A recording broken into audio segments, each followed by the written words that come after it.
Bonjour mesdames et messieurs, bon réveil et bienvenue dans ce journal. Nous sommes le 24 septembre 2015, jour de l'Aïd el-Kébir, la fête de la Tabaski. Ce jeudi est déclaré jour férié et chômé sur toute l'étendue du territoire national. Comme le prévoient leurs différents textes fondamentaux, l'IGE, l'Inspection générale d'État et la Chambre des comptes de la Cour suprême ont remis leur rapport d'activité au chef de l'État, le président Alassane Ouattara. L'IGE a remis son rapport d'activité de l'année 2014. Quant à la Chambre des comptes, c'est un rapport d'activité qui couvre 4 années, 2010, 2011, 2012 et 2013. C'était hier après-midi au Palais présidentiel au cours de 2 cérémonies distinctes dont nous vous rendrons compte intégralement dans nos différentes éditions.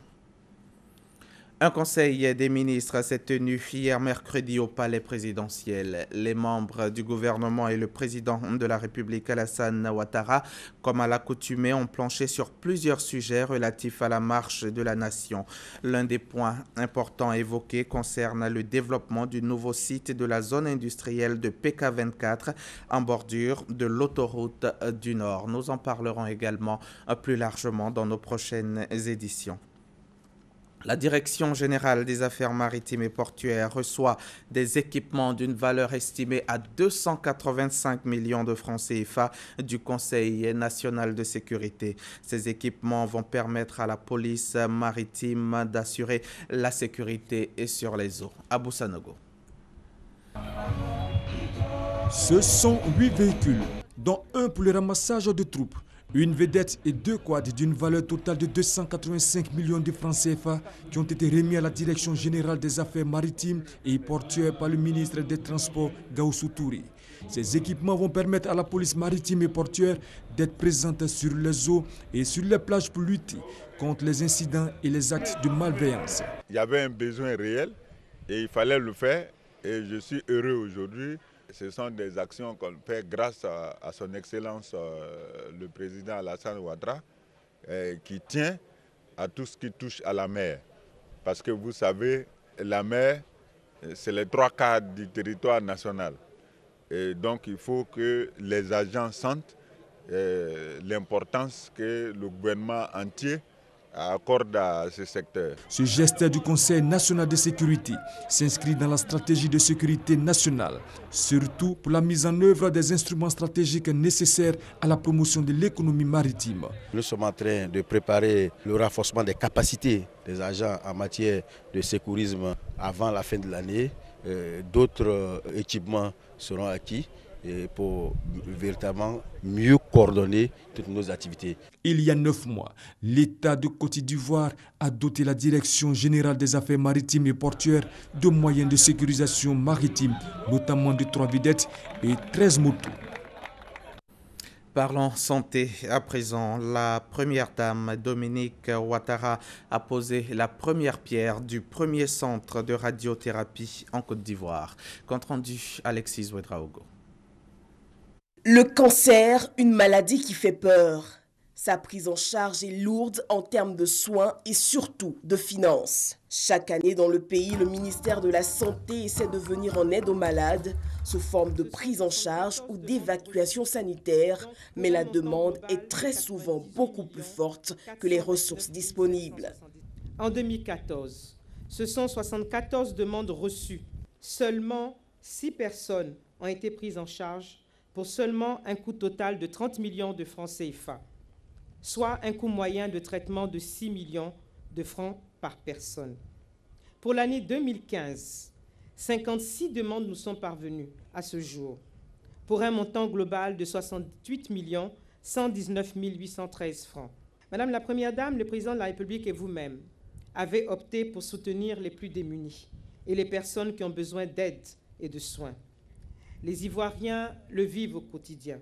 Bonne nouvelle ce mercredi pour les malades et leurs proches. La toute première pierre du Centre national de radiothérapie a été posée par la Première Dame de Côte d'Ivoire. Construire un centre de radiothérapie en Côte d'Ivoire est un grand pas que nous franchissons, non seulement pour renforcer notre combat contre l'une des maladies les plus redoutables qui existent au monde, le cancer, mais aussi pour participer de façon significative à soulager les souffrances des malades et dissiper le désespoir des familles.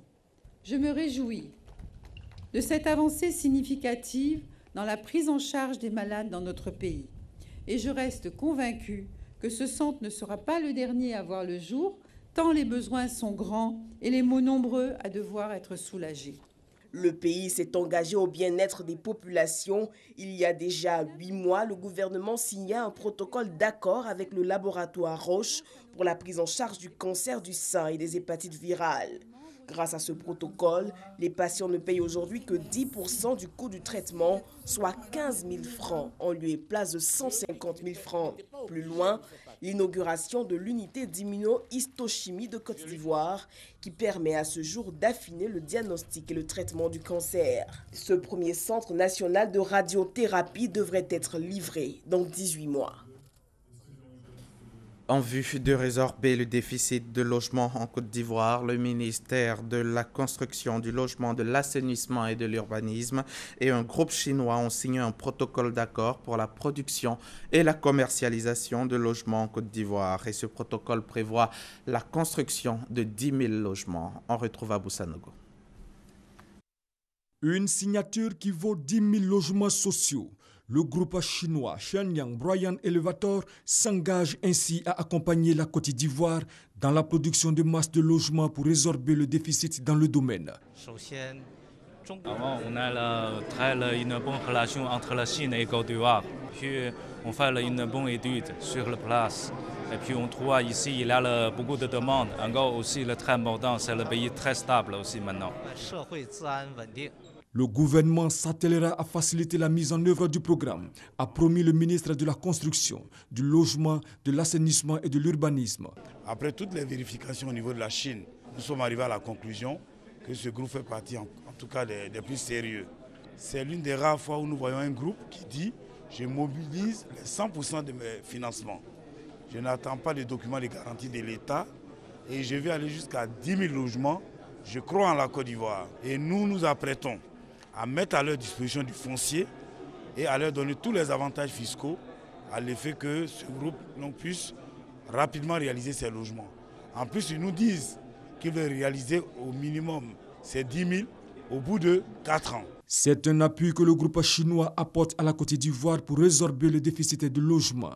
Avant la signature du protocole d'entente, le vice-président de Shenyang Broyan Elevator a été reçu par le Premier ministre Daniel Kablan Duncan. Sur 60 969 candidats présents, 30 050 ont été déclarés admissibles, soit un taux de 49,29% contre 25,77% en 2014. Les résultats du BTS, le brevet de technicien supérieur session 2015, sont connus depuis hier fin d'après-midi. Pour connaître leurs résultats, les candidats ont envahi cyber et centre. Constat et ambiance dans ce reportage signé Christelle Honda dans un commentaire d'Herman Niamia. Les résultats du brevet des techniciens supérieurs BTS disponibles depuis hier en ligne et dans les centres de composition. Des candidats heureux laissent éclater leur joie. J'ai eu mon ami qu'on a dit c'est propre, c'est propre. Nous tous on a eu ici avec mes amis, qu'on a Ngessa Kwaku Christian, Ngessa Luku, Amani Aya, nous tous ça a marché pour nous cette année. Déclaré inadmissible en ligne, Daniel Nagué s'est rendu ce mercredi matin au CBCG de Trècheville. Le constat est tout autre sur place. Je n'avais pas mon nom sur la liste. Non, le matin, j'ai appelé mon nom pour qu'il aille vérifier parce que je ne pourrais pas venir. C'est à ce moment-là que mes amis m'ont appelé pour me dire j'ai eu mon examen. Dans cette atmosphère de joie, un autre tableau se dresse à nous. Des candidats qui font face à leur échec. Pour les chefs de centre du CBCG de Cocody et de Trècheville, les résultats sont satisfaisants. On atteint déjà les 40% dans certaines filières. Pour le moment, il n'y a pas trop d'affluence parce que tout le monde est concentré d'abord pour voir sur le net.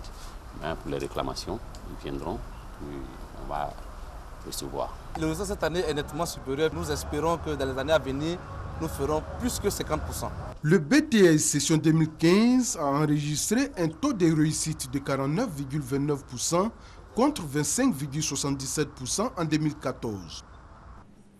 D'un montant initial de plus de 16 milliards de francs CFA, le projet Proform, programme d'appui à la formation professionnelle et à l'insertion des jeunes en Côte d'Ivoire, vient d'être réévalué à environ 19 milliards de francs CFA. Une révalorisation qui prolonge à octobre 2018 la durée de vie de ce projet qui devait initialement prendre fin en octobre 2016. Soulignons aussi que le projet Proform est financé par l'Union européenne et exécuté par l'ONUDI, l'Organisation des Nations Unies pour le développement industriel au bénéfice de l'État ivoirien. Les détails avec Jean-Jacques Kouaméala. Plus de 4000 stagiaires, dont des ex-combattants formés depuis 2012 à ce jour. Au vu d'un tel bilan, l'Union européenne ne pouvait que proroger la durée de vie initiale du projet Proform, programme d'appui à la formation professionnelle et à l'insertion des jeunes en Côte d'Ivoire. Chose désormais possible avec la signature d'un avenant qui porte l'échéance du projet Proform d'octobre 2016 à octobre 2018. C'est un avenant qui se monte à 16,8 millions d'euros, donc dont l'Union européenne a alloué pour la réhabilitation et les équipements de 11 centres dans l'IPNET, donc le centre de formation des formateurs. La signature de cet avenant porte à environ 19 milliards de francs CFA le financement alloué par l'Union européenne au projet Proform. L'objectif de ce nouvel appui est de fournir au marché du travail des diplômés adaptés aux besoins des entreprises. L'effet d'impact attendu, c'est donc de permettre à nos établissements d'être dans les normes, c'est de permettre à nos établissements d'avoir tous les équipements qu'il leur faut pour pouvoir assurer la formation et c'est de permettre à nos établissements de donner des formations suffisamment complètes aux jeunes apprenants afin de leur permettre d'être employables sur le marché du travail. Démarré en 2012, le programme d'appui à la formation professionnelle et à l'insertion des jeunes en Côte d'Ivoire est financé par l'Union européenne et exécuté par l'ONUDI, l'Organisation des Nations Unies pour le développement industriel, le ministère de l'Emploi, des Affaires sociales et de la formation professionnelle et le ministère de l'Agriculture. Fin de ce journal à suivre. Matin bonheur avec Christelle Melège. Très bonne fête de Tabaski à tous les musulmans de Côte d'Ivoire. Je serai encore chez vous demain à 6h30.